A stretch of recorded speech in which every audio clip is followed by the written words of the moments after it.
A'udzubillahi minasyaitonirrajim. Bismillahirrahmanirrahim. Assalamualaikum warahmatullahi wabarakatuh.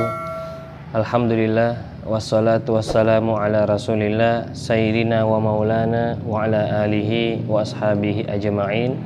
Amma ba'du. Pertama-tama puji syukur kita panjatkan kehadirat Allah Subhanahu wa taala yang telah memberikan kepada kita kesehatan, kesempatan, kekuatan dan keberkahan ilmu, sehingga pada kesempatan ini ia merupakan pertemuan perdana kita pada studi Islam 3 di semester 3 ini. Alhamdulillah kita masih bisa bertatap muka sekalipun dalam keadaan secara virtual ya, karena keadaan dan kondisi yang tidak memungkinkan kita bertatap muka dalam kelas, sehingga kita melaksanakan pembelajaran seperti ini. Kemudian salam dan salawat kepada junjungan kita baginda Rasulullah Muhammad SAW, seorang nabi yang merupakan uswatun hasanah, yang merupakan teladan yang mesti kita contohi, teladani dalam kehidupan kita sehari-hari. Nah, untuk hari ini alhamdulillah merupakan pertemuan kedua. Kalau kita lihat dalam KRIS itu, hari ini merupakan pertemuan kedua, karena pertemuan awal di minggu yang lalu itu hanya pemberian materi kemudian mengisi absen. Nah, adapun saat ini kita akan sedikit membahas tentang sebuah pengantar, yaitu tentang agama Islam serta ilmu pengetahuan, atau kaitan Islam dengan ilmu pengetahuan dalam agama Islam. Untuk semester 1 pernah kita pelajari tentang manusia dan agama dan manusia. Di situ kita telah pernah juga membahas tentang definisi daripada agama Islam. Jadi adapun untuk semester 3 ini kita akan membahas tentang, judul besarnya itu adalah Islam dan ilmu pengetahuan, ataupun kaitan Islam dan ilmu pengetahuan. Nah, kita langsung saja masuk pada inti materi kita, yaitu apa sih yang dimaksud dengan agama Islam? Ya, apa sih yang dimaksud dengan agama Islam? Perlu kita tahu dulu apa definisinya, ataupun arti daripada agama Islam itu sendiri. Nah, kata agama Islam itu berasal dari bahasa Arab, yaitu aslama yuslimu islaman, yang berarti tunduk, patuh, berserah diri, kedamaian, keselamatan, dan kemurnian. Ya, jadi sekali lagi, yang dimaksud dengan Islam itu adalah tunduk, ya, tunduk, kemudian patuh, berserah diri. Jadi orang-orang yang Muslim haruslah mereka orang-orang yang senantiasa tunduk. Ya, tunduk kepada siapa? Tentu tunduk kepada aturan dan syariat Allah Subhanahu wa taala. Ya, dengan adanya amal ibadah syariah yang mesti kita lakukan, yang mesti kita laksanakan. Sehingga kita sebagai hamba mesti patuh dan tunduk terhadap apa yang menjadi perintah dan syariat Allah. Salat 5 waktu, puasa di bulan suci Ramadan, mengeluarkan zakat, haji, umroh, merupakan sebuah ketentuan-ketentuan Allah yang mesti kita laksanakan, yang mesti kita lakukan. Nah, ketika kita telah lakukan itu, maka kita telah menjadi orang-orang yang tunduk dan patuh kepada syariat Allah. Nah, kemudian yang kedua, berserah diri. Berserah diri, bergantung hanya kepada Allah Subhanahu wa taala. Artinya kita menyembah hanya kepada Allah dan tidak kepada yang lainnya. Ya, Allahus Samad, Allah adalah tempat bergantung. Ya, sebagaimana kita sholat, sebagaimana kita puasa, yang mana semuanya itu kita lakukan hanya untuk Allah, bukan kepada yang lainnya. Nah, hal ini juga menunjukkan bahwa seseorang itu tidak boleh musyrik ataupun menduakan Allah dengan sesuatu.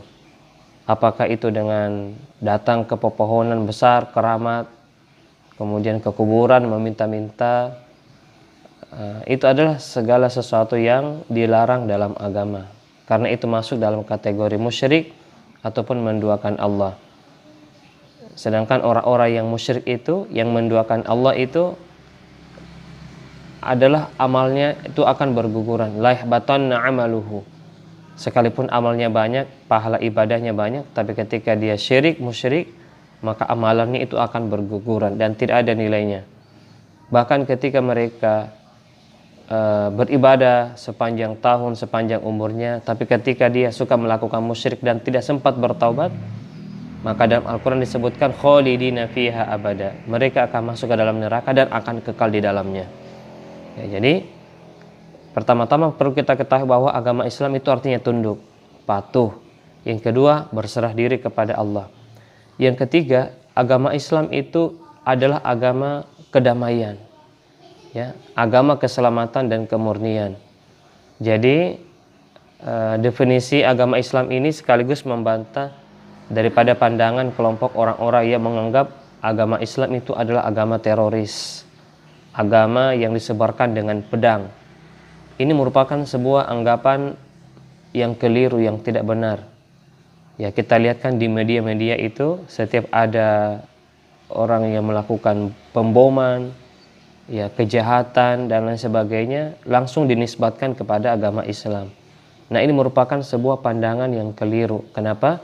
Karena dari definisi saja itu Islam itu adalah agama yang damai. Ya, agama yang damai berarti agama yang tidak mengajarkan kekerasan dan kejahatan. Ya, agama Islam yang damai, yang selamat, dan agama Islam yang murni.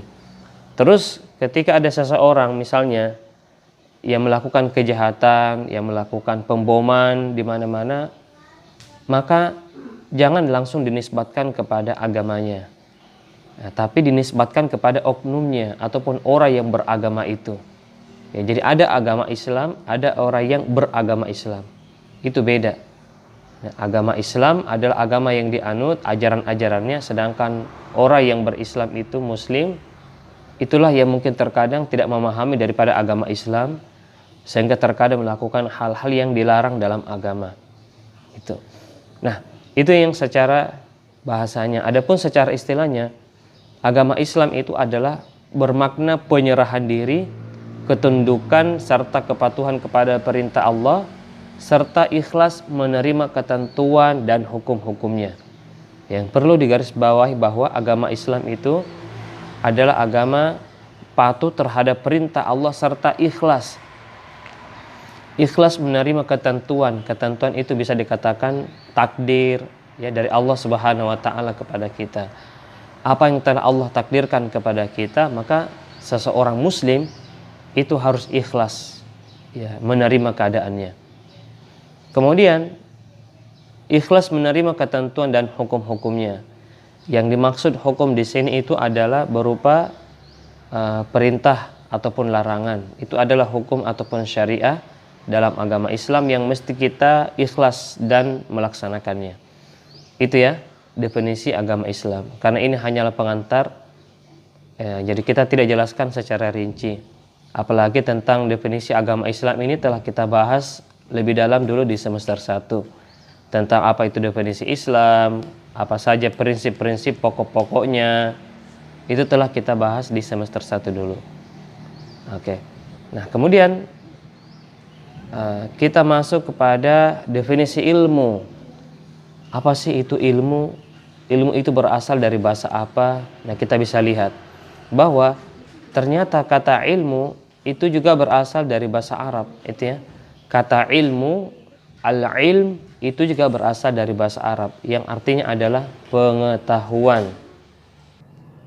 Ya, kata ilmu berasal dari bahasa Arab al-ilm yang berarti ilmu pengetahuan. Ya, al-ilm itu adalah maksudnya adalah pengetahuan, al-ilmu.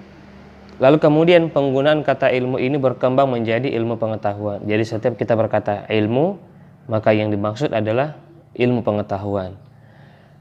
Kemudian kalau kita lihat bahwa kata ilmu ini beserta derivasinya al-ilm dan lain sebagainya itu disebutkan oleh Allah dalam Al-Quran kurang lebih 105 kali. Jadi disebutkan itu dalam Al-Quran. Ia menunjukkan bahwa ilmu itu memiliki kedudukan yang sangat tinggi dalam agama Islam. Ya, nanti pembahasan tentang keutamaan orang berilmu Itu ada pada pembahasan berikutnya. Nah, kemudian kita lihat apa sih hubungan Islam dan ilmu pengetahuan, ataupun apa sih kaitan Islam dan ilmu pengetahuan itu. Nah, ya, ternyata dalam agama Islam itu sangat berkaitan, sangat berhubungan erat dengan ilmu pengetahuan. Ataupun hubungan pengetahuan itu sangat berkaitan dengan agama Islam. Terutama kita bisa lihat dari ibadah-ibadah mahdhah, ibadah-ibadah yang Allah Subhanahu wa taala tentukan. Bismillahirrahmanirrahim. Kita lanjutkan bahwa Islam itu sangat berkaitan dengan ilmu pengetahuan. Islam sangat berkaitan dengan ilmu pengetahuan, terutama dalam ibadah-ibadah mahdhah. Jadi ada ibadah mahdhah, ada ibadah ghairu mahdhah. Kalau ibadah mahdhah adalah ibadah-ibadah yang Allah Subhanahu wa taala telah tentukan kewajibannya, telah tentukan waktunya, rukun dan syaratnya. Itu ibadah mahdhah.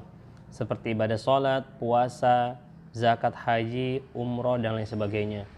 Adapun ibadah ghairu mahdhah adalah ibadah yang dalilnya itu secara umum. Kebaikan-kebaikan yang dilakukan, selama kebaikan itu dilakukan tujuannya karena Allah dan tidak keluar dari rel syariat Islam, maka itu termasuk ibadah.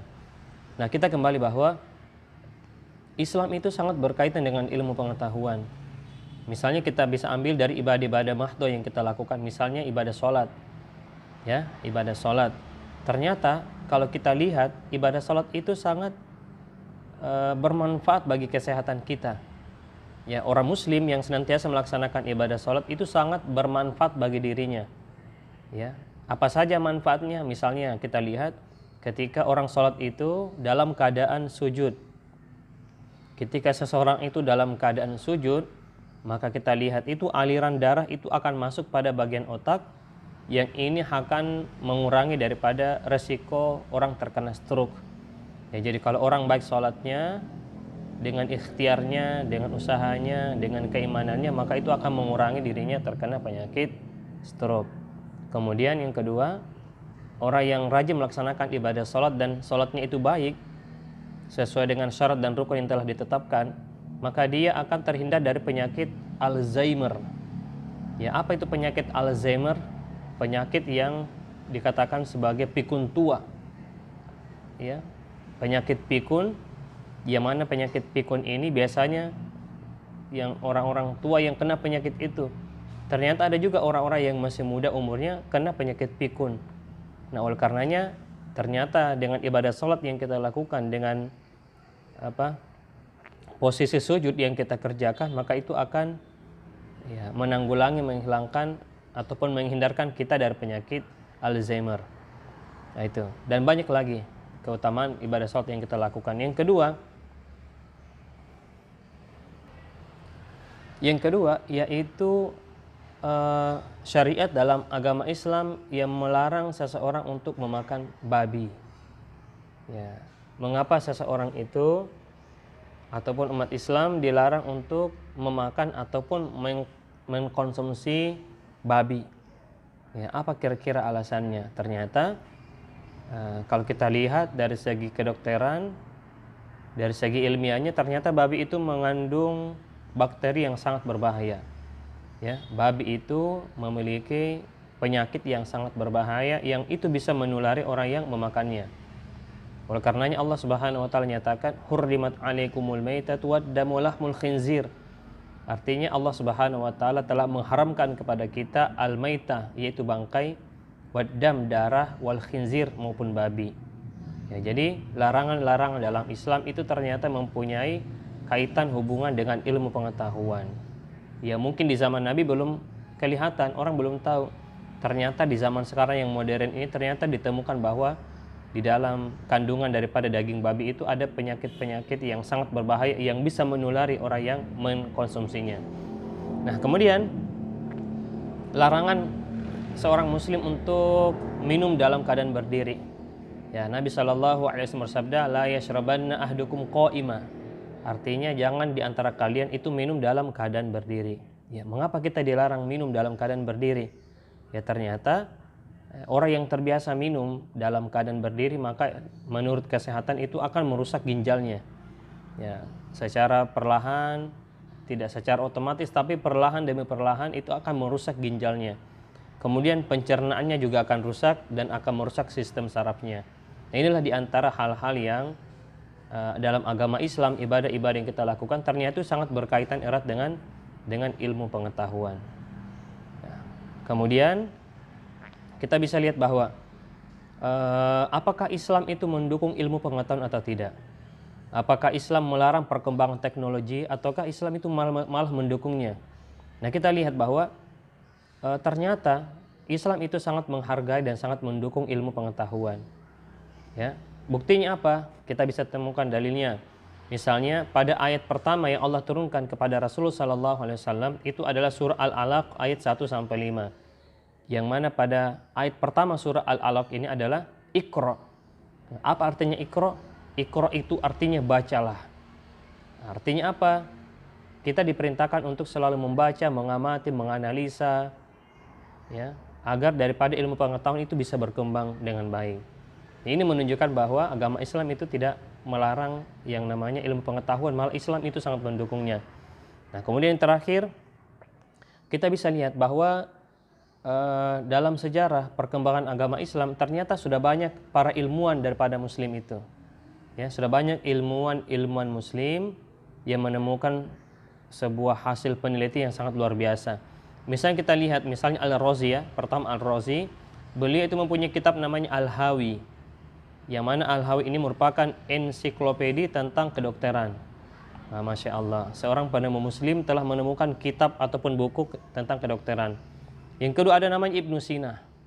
Nah, Ibnu Sina ini punya kitab namanya Al-Qanun, yang mana kitabnya, karangannya ini telah menjadi kitab standar ilmu kedokteran di Eropa. Nah, ada lagi yang kita kenal namanya Al-Khawarizmi. Nah, Al-Khawarizmi ini punya kitab namanya Al-Jabar, yang merupakan buku standar matematika di Eropa. Ya, kemudian ada namanya Jabir Ibnu Hayyan yang mempunyai kitab Al-Biruni, yang mana beliau adalah ilmuwan dalam bidang ilmu kimia. Jadi banyak sekali ilmuwan Muslim yang mereka itu menemukan sebuah penemuan yang sangat luar biasa yang memberikan manfaat bagi orang-orang setelahnya. Ini dalil yang menunjukkan bahwa agama Islam merupakan agama yang sangat mendukung daripada ilmu pengetahuan selama hal tersebut tidak melanggar daripada syariat agama Islam. Jadi saya kira inilah sebuah pengantar pada kuliah perdana ini di semester 3 mengenai agama Islam dan ilmu pengetahuan, kaitan Islam dan ilmu pengetahuan. Ya, karena ini hanya pengantar, maka ya saya kira hanya seperti ini yang bisa saya sampaikan. Insya Allah pekan depan kita akan masuk pada pendalaman tentang Islam dan ilmu pengetahuan ini. Ya, jazakumullah khairan katsira. Assalamualaikum warahmatullahi wabarakatuh.